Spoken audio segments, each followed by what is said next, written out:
RCLCO is one of the leading real estate consulting firms in the rental and condo and senior living area.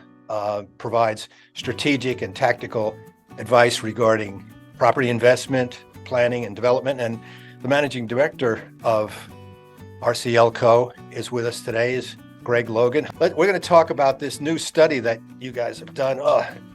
It's big and heavy. A big new 2023 Rental Consumer Preferences Report, an overview of the national rental market and shifting consumer preferences. And it's available to our audience for $295, which is a pretty darn good price for the value of the data that's in it. So, Gregg, let's get right into it. What are some of the physical aspects that you measured in terms of multifamily? What was the optimal unit size, for example? Well, I think some of the things that we found about the product is that, pull up my notes here. It hasn't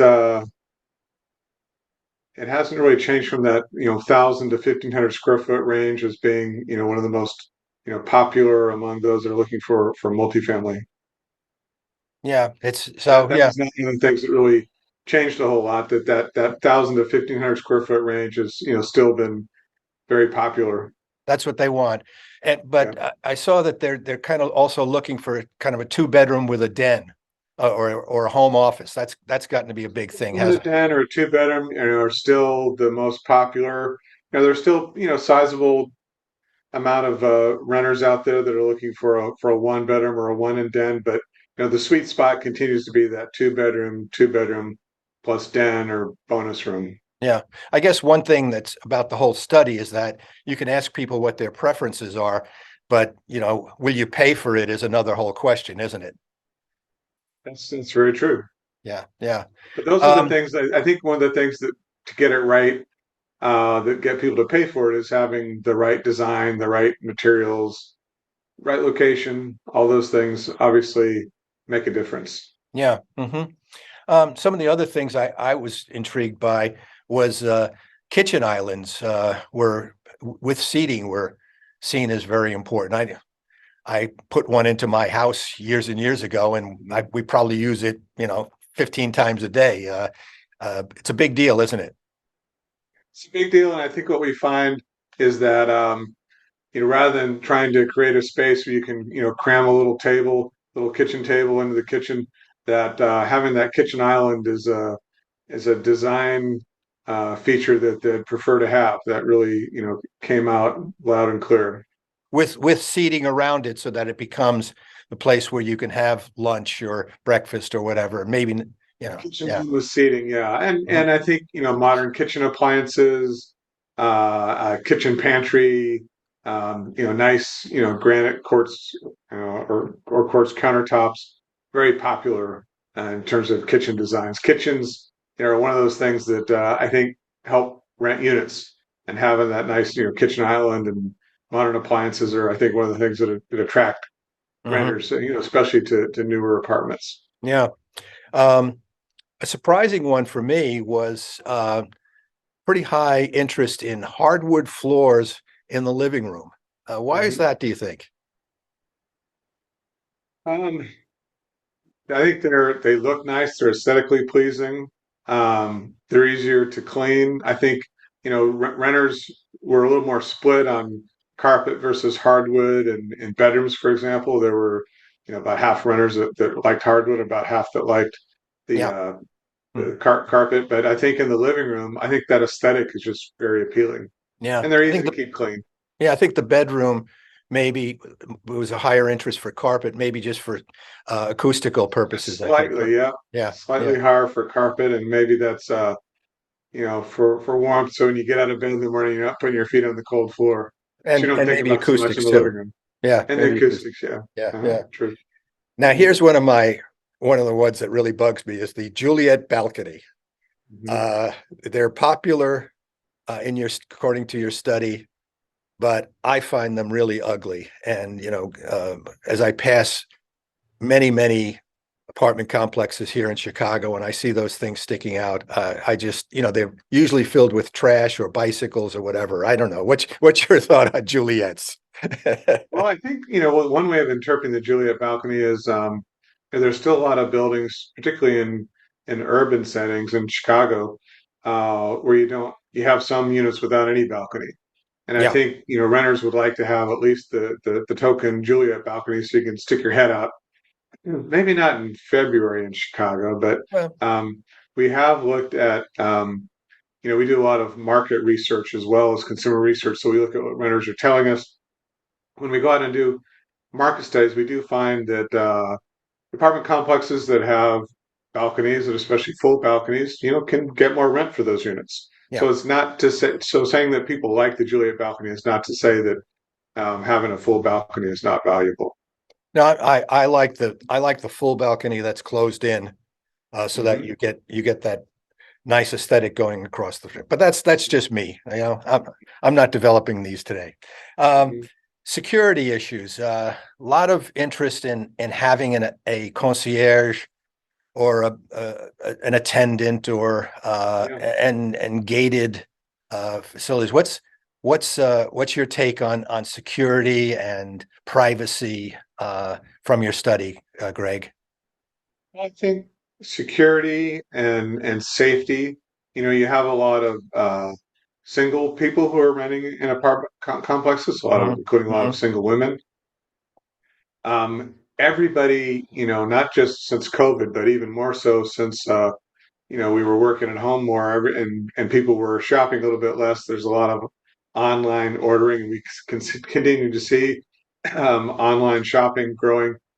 I think having somebody there to receive your package and make sure somebody's not stealing your package. Unfortunately, that happens. Yes. So I think that package receiving, the security of having a front desk attendant, somebody there to get your package, or screen maybe some screening of people coming into the apartment complex. I think that's all very attractive. Yeah. Well, the whole package center thing exploded during COVID, didn't it? And Yeah. we're seeing all sorts of different models for that with lockers and cold storage and everything. It's a big deal. Being the In wrong person to get your package, and especially a lot of times you order something a little more valuable, somebody has to sign for it, so you can give that front desk attendant uh, the opportunity to sign for something. Yeah. Um, and another finding of the study is that the things that are kind of evergreens. You got to have a pool, you got to have a fitness center, you got to have some sort of lounge or sitting area or outdoor lounge or even an indoor lounge. Those seem to just be perennials, aren't they? So after front desk attendant and package receiving, pools obviously rank very highly. Fitness centers and other fitness space rank very highly. Having some kind of a lounge area or clubhouse. Um, One of the things that we've seen happening in the design of some newer buildings in urban areas is rather than put the laundry area down in the basement and have the lounge up on top, put the laundry up there so you can go hang out in the lounge while you're getting your laundry done, and make that, it's already kind of a social thing that people Hmm. do. So that seems to be attractive to people. Yeah, Um, sure. That's a good. Other things, dog walks and things like that are popular, but they're a little further down the list.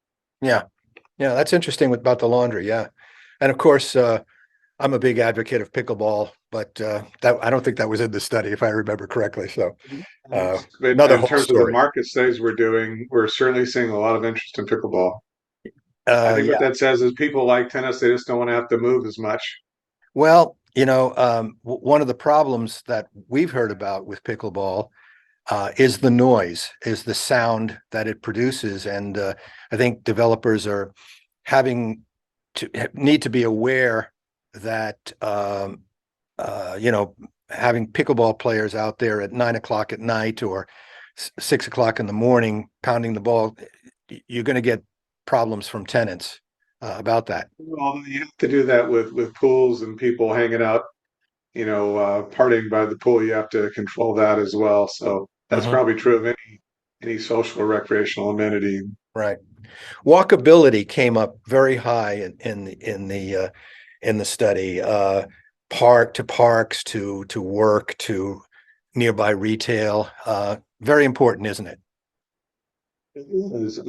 That came up, as one of the key decision factors for people when thinking about where they want to be. In the survey, as you know, because you read it, we asked respondents to rank the different location factors and walkability, especially to green space. I think people like renting in urban areas or suburban business districts, but they want some access to some green space and would like to have that a short walk Hmm. and then a short commute to work, especially for those still in the workforce.